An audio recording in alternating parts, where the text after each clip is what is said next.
नमस्कार. मी भाऊ तोरसेकर. तुम्ही बघत आहात प्रतिपक्ष. मित्रांनो, गेल्या जवळजवळ 10 महिन्यामध्ये अमेरिकेचे नवे राष्ट्राध्यक्ष डोनाल्ड ट्रम्प यांनी आपल्या परीने जे जे काय उद्योग केले त्यातून निष्पन्न काय काय झालं या प्रश्नाचं उत्तर शून्य असं आहे.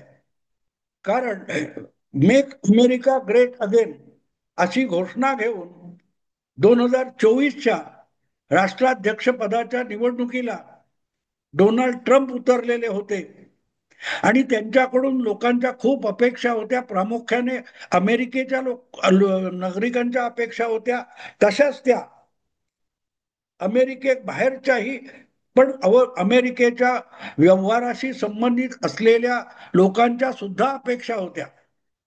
पण गंमत अशी आहे की ज्या प्रकारचं राजकारण आणि उतावळेपणा आणि आतताईपणा, आक्रस्ताळेपणा डोनाल्ड ट्रम्प यांनी केला, त्याचे अत्यंत वाईट परिणाम, दुष्परिणाम आज अमेरिकेला भोगावे लागत आहेत. आणि म्हणून हा विषय आज मी नव्याने घेतोय, कारण त्याला नवे नवे कंगोरे फुटायला लागलेले आहेत, अंकुर फुटायला लागलेले आहेत. पहिली गोष्ट म्हणजे चीन ही एक जगातली महाशक्ती होती आणि अजूनही आहे. तिच्याशी महाशक्ती म्हणून टक्कर घेण्याचा पवित्रा जर डोनाल्ड ट्रम्प यांनी घेतला असता तर तो गैरलागू आहे असं म्हणता येणार नाही. आपल्याशी तुल्यबळ असलेल्या लोकांशी लढणं, त्यांच्यासाठी डावपेच खेळणं हे योग्य असलं तरी तुलनेने आपल्यापेक्षा छोट्या किंवा मध्यम आकाराच्या कुठल्याही देशाशी, राष्ट्राशी अकारण पंगा घ्यायचा आणि आपल्यालाच अडचणीत आणून ठेवायचं, या प्रकारचे जे डावपेच डोनाल्ड ट्रम्प यांनी गेल्या 10 महिन्यात खेळलेले आहेत, त्याचा परिणाम साधा सरळ आहे मित्र, साधा सरळ आहे. भारताबरोबर शत्रुत्व घेण्यापेक्षा मैत्रीतून डोनाल्ड ट्रम्प यांना अधिक लाभ झाला असता. ही गोष्ट लपून राहिलेली नाही की नरेंद्र मोदी यांनी पंतप्रधान झाल्यानंतर जगातल्या प्रत्येक देशामध्ये तिथे जाऊन स्थायिक झालेले किंवा कामधंद्याच्या निमित्ताने त्या देशामध्ये असलेल्या भारतीयांशी संपर्क साधून, त्यांचे मेळावे घेऊन, त्यांच्याशी संवाद करून त्या देशाशी भारताचे चांगले संबंध प्रस्थापित करण्याचे अनेक प्रयत्न केले. त्याची सुरुवातच मला वाटते अमेरिकेतून झाली होती. न्यूयॉर्कच्या एडिसन चौक आहे, त्या एडिसन स्क्वेअर, तिथे जो काय मोठा एक समारंभ झाला होता, तिथून NRI डायस्पोरा नावाचा प्रकार मोदींनी सुरू केला आणि त्यामुळे जगामध्ये भारताचा दबदबा वाढण्यासाठी या परदेशी स्थायिक झालेल्या किंवा कामासाठी जाणाऱ्या भारतीयांनी फार मोठं काम केलं. पण ते काम होत असताना त्याचा प्रभाव भारताच्या परराष्ट्र धोरणावर पण पडत गेला आणि या सगळ्याचा फायदा भारतालाही मिळालेला आहे, ही वस्तुस्थिती आहे. हे मी एवढ्यासाठी आज सांगतोय की ट्रम्प यांना त्याचा अर्थ कळला नाही. अगदी यापूर्वी म्हणजे 2000 मला वाटते 16 मध्ये, सॉरी 2016 मध्ये जेव्हा ट्रम्प पहिल्यांदा निवडणुकीला उभे राहिले होते, तेव्हा सुद्धा मोदी पंतप्रधान होते आणि त्यांनी ट्रम्प यांना मदत करण्याचा प्रयत्न केला होता. इव्हन नरेंद्र मोदी यांची भारतातली जी निवडणुकीची घोषणा होती ती सुद्धा ट्रम्प यांनी उसनवारीने घेतली होती. अब की बार मोदी सरकार, ही जी 2014 मधली मोदींची निवडणूक घोषणा होती, ती अमेरिकेमध्ये तशीच्या तशी ट्रम्प यांनी काही भारतीय मतं आहेत ती मिळवण्यासाठी केली होती. अब की बार ट्रम्प सरकार. आणि यावेळेला सुद्धा तो प्रयोग झालेला होता. आणि जर तुम्हाला भारताचा सतत फायदा झालेला आहे तर मग भारताशी दोन हात करण्याची खुमखुमी ट्रम्प यांना का आली याचं उत्तर कोणालाही सापडणार नाही, पण त्यांनी केलं. आणि ज्या वेळेला तुम्ही फसत जाता तेव्हा तुम्ही शिर्डीला येता आणि तुम्ही शुद्ध गमावून बसता, बेभान होता. आणि युधिष्ठिर किंवा धर्मराज महाभारतातल्या पांडवांपैकी अत्यंत चाणाक्ष बुद्धिमान मानला गेलेला विद्वान असा जो पांडव होता तो धर्मराज होता. पण तो लागोपाठ त्या जुगारामध्ये हरत गेला आणि शकुनी मामाने त्याला जोशात आणून त्याच्याकडून एक चूक करवून घेतली की जे काय सगळं हरलंयस ते तुला परत देतो, द्रौपदी पणाला लाव. आणि युधिष्ठिराने द्रौपदी पणाला लावली होती. हा शहाणपणाचा निर्णय नव्हता, पण जोशात घेतलेला निर्णय होता. आणि नेमकी तीच गोष्ट, जोश तुम्ही असलात, आवेशात असलात की तुमच्याकडून तीच चूक होत असते. तुम्ही बेभान होता आणि मग तुमच्या कृतीला ताळतंत्र राहत नाही. ट्रम्प यांची अवस्था आज तशी आहे. म्हणूनच कोणालाही धमकावणं.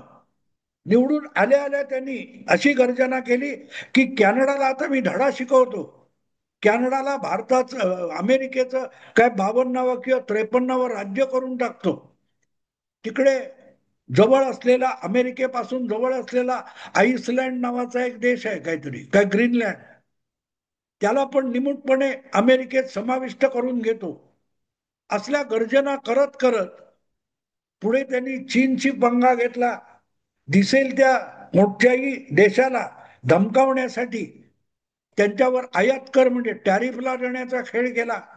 आणि आता अमेरिकेचा टॅरिफ हा एक प्रकारे हास्यास्पद विषय होऊन बसलेला आहे. पूर्वी अमेरिकेचा दबदबा जगात होता. याचं कारण असं होतं, म्हणजे पूर्वी याचा अर्थ ट्रम्प येईपर्यंत, आजही तो दबदबा संपला असं बिलकुल नाहीये. पण तो दबदबा होता त्याचं कारण डॉलर होतं. जागतिक व्यवहारामध्ये सोन्याला जी किंमत असते त्याच्या खालोखाल डॉलरला किंमत आहे. जगाचे व्यवहार सोन्यामध्ये चालतात आणि सोनं नसेल तर डॉलरमध्ये चालतात. आणि म्हणूनच अमेरिकेने तुमच्यावर सँक्शन्स लावणं म्हणजे काय, तर तुमचा डॉलरचा व्यवहार थोपवणं. हा जो दबदबा होता तो हळूहळू करत गेल्या 10 महिन्यामध्ये ट्रम्प यांनी मातीमोल करून टाकलाय. आणि त्याचं प्रमुख कारण त्यांनी भारताशी घेतलेला पंगा आहे.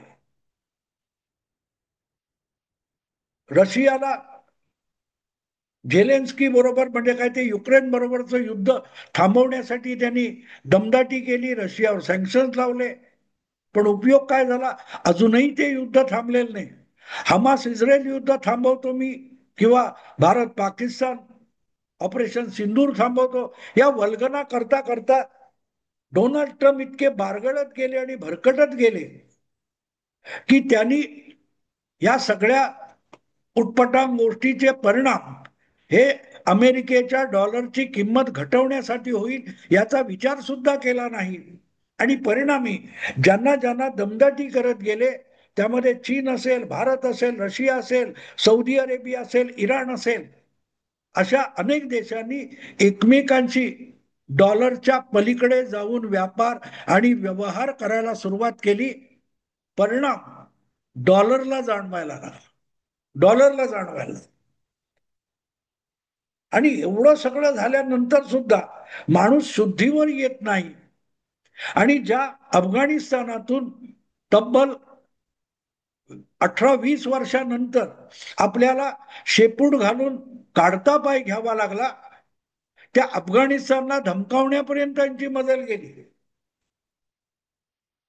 अफगाणिस्तानमध्ये जो बागराम नावाचा हवाई तळ आहे तो खूप जुना आहे, पण त्याचं आधुनिकीकरण 2002 नंतर अफगाणिस्तान ताब्यात घेणाऱ्या अमेरिकेने त्याचं आधुनिकीकरण केलं. पण तो आधुनिकीकरण केलेला हवाई तळ हा अमेरिका जमिनीसकट उचलून घेऊन जाऊ शकत नव्हती, त्यामुळे तो अफगाणिस्तानातच राहिला. तालिबानांनी अफगाणिस्तानचा कब्जा घेतल्यानंतर तो हवाई तळ कसा वापरायचा हे सुद्धा त्यांना माहिती नाहीये. ते रानटी टोळीवाले आहेत. त्याचा ताबा अलीकडल्या काळात आपल्याला मिळावा अशी अमेरिकेची इच्छा आहे. अमेरिकन युद्ध तंत्राचा जी संस्था आहे पेंटॅगॉन, त्यांना तो हवाई तळ पाहिजे, कारण त्यामुळे एकाच वेळेला इराण, रशिया, चीन या सगळ्यांवर नजर ठेवता येते. पण तालिबान अमेरिकेला तो तळ द्यायला तयार नाहीत. त्यामुळे डोनाल्ड ट्रम्प खवळलेले आहेत. डोनाल्ड ट्रम्प याचा अर्थ काय तो पेंटागॉन खवळलेला आहे. अशा वेळेला भारताशी पंगा घेतलेल्या डोनाल्ड ट्रम्प यांना डिवचण्यासाठी भारताने पुढाकार घेतला आणि तालिबानांची हातमिळवणी करून बागराम एअरबेस हा भारताच्या ताब्यात आलेला आहे. आणि त्यामुळे मध्य पूर्वेच्या सगळ्या राजकारणाची व्यापाराची सूत्र ही भारताच्या हाती आली. आणि त्यामुळे एक प्रकारे डोनाल्ड ट्रम्प यांच्या जखमेवर मीठ चोळलं गेलेलं आहे. हातपाय आपटतोय माणूस, पण होणार काय? काही होण्याची शक्यता नाहीये. काही होण्याची.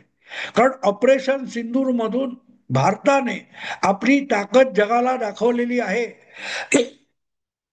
मला नाव आठवत नाही आता, पण पेंटागॉनचा एक फार मोठा निवृत्त अधिकारी जो आज डिफेन्स एक्सपर्ट म्हणून युद्धशास्त्रावर फार मोठी अभ्यासपूर्ण व्याख्यानं देतो, त्याने सुद्धा ऑपरेशन सिंदूर संपल्यानंतर किंवा ऑपरेशन सिंदूर जे काय काही तासाचं झालं त्यावर अतिशय अभ्यासपूर्ण अशी व्याख्यानं दिलेली आहेत.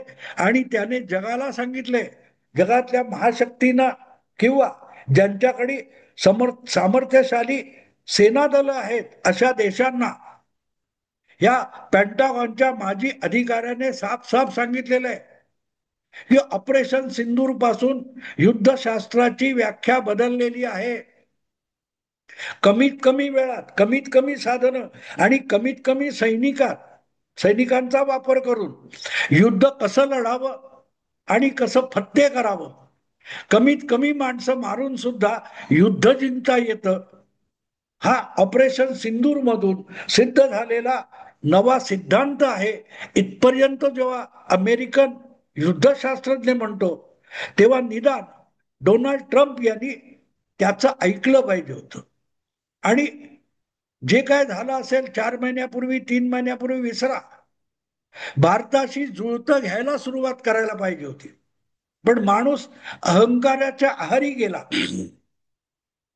की त्याला स्वतःच्या डोळ्यांनी दिसणार आणि स्वतःच्या बुद्धीला पटणारं काहीही करता येत नाही. त्या माणसाचे सगळे निर्णय त्याचा अहंकार घ्यायला लागतो. आणि अहंकार हा माणसापेक्षा हजारो पटीने मोठा असतो. तो तुम्हाला वास्तव बघू सुद्धा देत नाही, तो तुमच्या मेंदूचा कब्जा घेतो.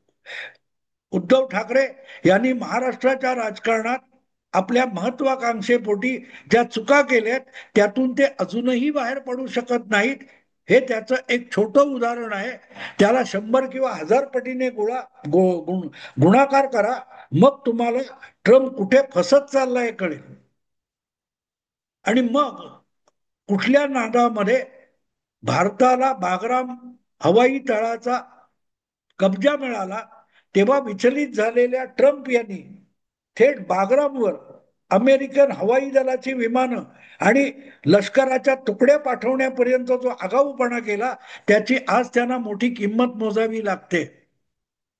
हे सगळं एकही गोळी न झाडता भारतीय लष्कर आणि भारताचे रणनीतिकार कसं साध्य करतात याचा अभ्यास करायला पाहिजे होता. पण ते न करता डोनाल्ड ट्रम्प यांनी भारतासकट तालिबानांना सुद्धा अंगावर आणि शिंगावर घेण्याचा आगाऊपणा केलेला आहे. भारताची गोष्ट सोडून द्या, हे सगळं चाललंय हे पलीकडे पाकिस्तानच्याही पलीकडे अफगाणिस्तानात चालू आहे. भले त्यात भारत गुंतलेला असेल, पण त्याच भारताच्या नौदलाने टर्कीच्या जवळ जाऊन टर्की जवळच्या भूमध्य सागरात जाऊन तुर्कस्तानला सुद्धा रडकुंडीला आणलं, हे विसरू नका. तेव्हा भारताला हलक्यात घेणं जेवढं चुकीचं आहे त्यापेक्षाही तालिबानांना हलक्यात घेणं चुकीचं आहे. आणि त्याचं सोपं कारण आपल्या एका मराठी म्हणीमध्ये सामावलेलं आहे, एका वाक्प्रचारामध्ये सामावलेलं आहे. मेलेलं कोंबडं आगीला भीत नाही, अशी आपली एक मराठीची उक्ती आहे. कोंबडं कापतात म्हणे ते मेलंय, मग त्याला शिजवा किंवा चुलीवर भाजा, त्याला चटके बसत नाहीत, कारण ते मेलेलं असतं. आणि त्यामुळे मेलेल्या कोंबडीला घाबरवायचा प्रयत्न करणं हा शुद्ध मूर्खपणा असतो. त्याचा अर्थ, व्यवहारी अर्थ असा असतो की ज्या व्यक्तीकडे भिण्यासारखं घाबरण्यासारखं काही नाही, जो निर्भय झालेला आहे, ज्याला मरणाची सुद्धा भीती वाटत नाही, त्याच्यावर बंदुका रोखून त्याला घाबरवता येत नाही असा त्याचा अर्थ आहे. कारण नुकसान होण्यासारखं त्याच्याकडे काहीही उरलेलं नसतं. गेल्या 40-45 वर्षामध्ये किंवा अधिक असेल, अफगाणिस्तान हा देश आधी सोव्हिएत युनियन सारख्या एका महाशक्ती महासाम्राज्याशी लढला आणि त्यांना शेपूट घालून काढता पाय घ्यावा लागला. पुढे तोच अफगाणिस्तान हा अमेरिकन सैन्याशी लढला. 20 वर्ष हजारो हजारो सैन्य आणि अफाट युद्ध यंत्रणा अफगाणिस्तानमध्ये तैनात करून सुद्धा अमेरिकेला अफगाणिस्तानवर राज्य करता आलं नाही. मुठभर तालिबानांनी सळो की पळो करून सोडलं अमेरिकेसारख्या महासत्तेला, आणि सोव्हिएत युनियन तर उद्ध्वस्त होऊन गेलं, विस्कटून गेलं. अशा तालिबान किंवा अफगाणी योद्ध्यांशी लढणं शिस्तबद्ध सेनेला अवघड असतं. कारण तालिबान ही रानटी मानसिकता आहे. ते टोळी जीवन जगतात आणि टोळी जीवन जगणाऱ्यांना कुठलेही नियम आणि शिस्त याचं भान नसतं. जंगली श्वापदासारख्या जगणाऱ्यांना चुचकारून माणसाळवता येतं, पण माणूस बनवता येत नाही. आणि म्हणूनच भारताने एकही गोळी न झाडता, दादागिरी न करता तालिबानांना चुचकारून जवळ घेतलंय, तर ते दिल खुलासपणे आपलं सर्वस्व, आपला सगळ्यात महत्वाचा हवाई तळ भारताच्या हवाली करतात. पण दादागिरी केली तर अमेरिकेला दाद देणार नाहीत, हे ट्रम्प यांना कळायला पाहिजे होतं. पण दुर्दैव आहे, भारताला धडा शिकवण्यासाठी रशियाच्या पाठोपाठ अफगाणिस्तानला सुद्धा आणि तालिबानांना शिंगावर घ्यायला डोनाल्ड ट्रम्प निघाले. आणि आज त्यांनी स्वतःलाच अशा चक्रव्यूहामध्ये अडकवलेला आहे की त्यातून बाहेर पडण्याचा कुठलाही मार्ग शिल्लक उरलेला नाही. किंबहुना आज गेल्या काही महिन्यामध्ये, 7-8 महिन्यामध्ये भारताचा जगभर दबदबा वाढला असेल, तर त्याचं फार मोठं श्रेय डोनाल्ड ट्रम्प यांना सुद्धा द्यावं लागेल. कारण ट्रम्प जितक्या छोट्या मोठ्या मध्यम आकाराच्या देशांना त्रास देत गेले, दुखावत गेले, त्या प्रत्येकाला चुचकारण्यातून भारताने आपल्या परराष्ट्र धोरणाचा विस्तार केला आणि आपोआपच भारतीय प्रभावाचा विस्तार जगाच्या कानाकोपऱ्यात होताना दिसतोय. पण आक्रस्ताळेपणा करणं, अटापिटा करणं आणि उद्धट वागणं, आपल्या मोठेपणामध्ये मशगूल होऊन जगणं, या ट्रम्पला त्यातून बाहेर पडता आलं नाही तर भारत समजणार नाही, ना भारताच्या परराष्ट्र धोरणाचा आणि रणनीतीचा मागमूस लागणार नाही. आणि त्याचाच परिणाम आपण बघतोय की आज बागराम हवाई तळावर भारताने कब्जा घेतलेला आहे. त्याच्या मदतीला हाक मारली की रशिया येऊन उभा राहतोय. अशा वेळेला ट्रम्प यांनी अधिक आगाऊपणा न करणं आणि भारताशी जुळतं मिळतं घेऊन, भारताशी मैत्रीचा हात पुढे करून आणि प्रसंगी अगदी भारतासमोर लवचिकता दाखवत दिल्लीला येऊन नाक रगडून सुद्धा आपला पराभव स्वीकारला पाहिजे. बागराम एअरपोर्ट असो किंवा आणखीन कुठचं ट्रेड डील असो, यामध्ये डोनाल्ड ट्रम्प यांना विजय मिळू शकत नाही. कारण त्यांनी रानटी असलेले तालिबान बघितले, पण चुचकारून चुचकारून तुम्हाला मारू शकणारी भारताची रणनीती तुम्हाला केव्हा संपून टाकेल याचा थांग पत्ता ट्रम्पला लागणार नाही. कदाचित आपली ही दुसरी टर्म 2028 पर्यंत असलेली डोनाल्ड ट्रम्प यांची राष्ट्राध्यक्षपदाची जी टर्म आहे, मुदत आहे, ती पूर्ण होईपर्यंत ट्रम्प अमेरिकेचे अध्यक्ष सुद्धा राहतील की नाही याविषयी माझ्या मनात शंका आहे. कारण त्यांना मेलेला तालिबान आगीला भीत नाही, बॉम्बला भीत नाही हे कळलेलं नाही. तसंच हसत हसत तुम्हाला पादाक्रांत करणारा भारत पण तुम्हाला कळलेला नाही. या परिस्थितीमध्ये ट्रम्पला भारतासमोर लोटांगण घालणं एवढाच एक पर्याय शिल्लक आहे. किती वेळ लावतो बघू, पण लोटांगण घालावंच लागेल.